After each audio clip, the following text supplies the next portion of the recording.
Hey guys, welcome back to What Would Adults Do? All week, the spirit of depression has been trying to lurk around, not necessarily on me, but those around me. It's actually come up maybe about 4 times this week. So, I made a video yesterday that I want you all to see. It is the 5 steps of how to overcome depression.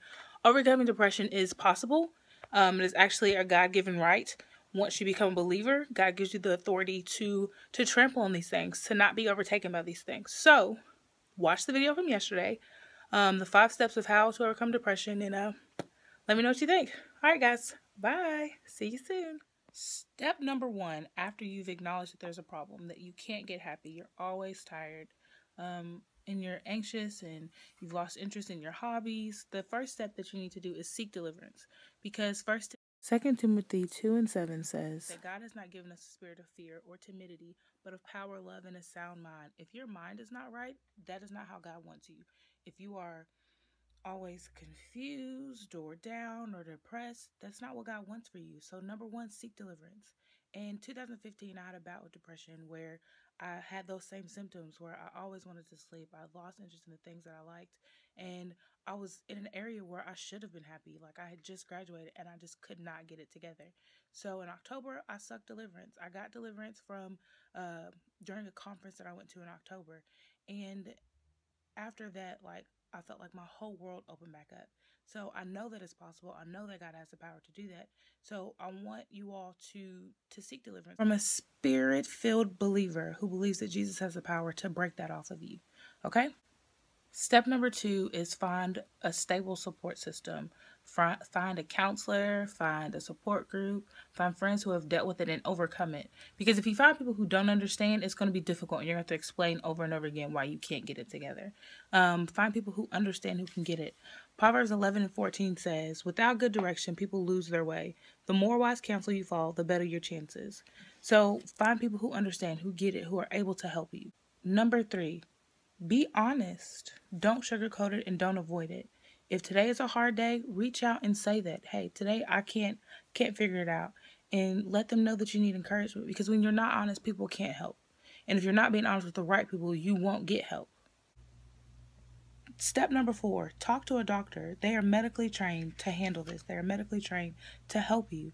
If you can't get it together and you still struggle after seeking deliverance, after getting a support group, after being honest and changing your surroundings, seek medical help. Medication is not a cop-out. Talking to a doctor is not a cop-out. The 3rd book of John, 1st chapter, 2nd verse says, I pray that in every way you may succeed and prosper and be in good health physically, just as I know your soul prospers spiritually.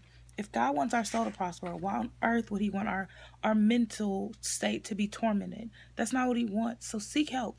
He wants you to be in good health. Step number 5, keep fighting. Don't quit. It does get better. There's always a tomorrow. The sun is going to come out. Jeremiah 29:11 says that my thoughts towards you are not of evil, but they are of a good future and of a hope.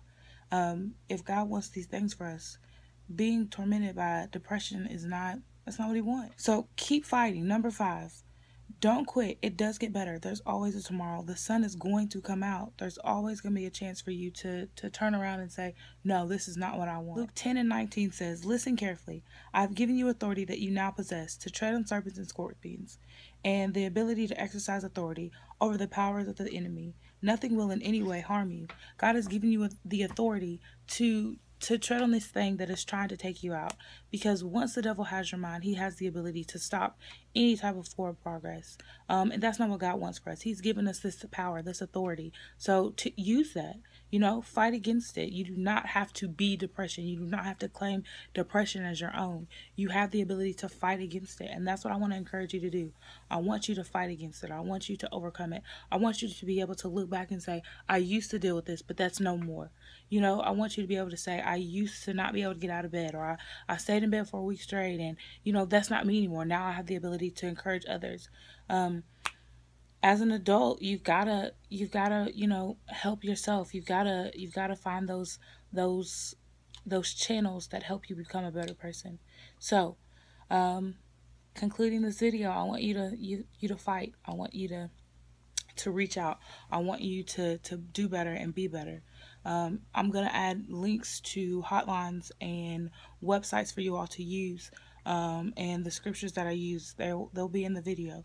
So, continue to speak life over yourself. Continue to fight and to overcome this. I was able to overcome it. I have friends who were able to overcome it. It does not have to take you out. Okay, guys? This is What Would Adults Do? I'm Portia, and I'll be talking to you soon.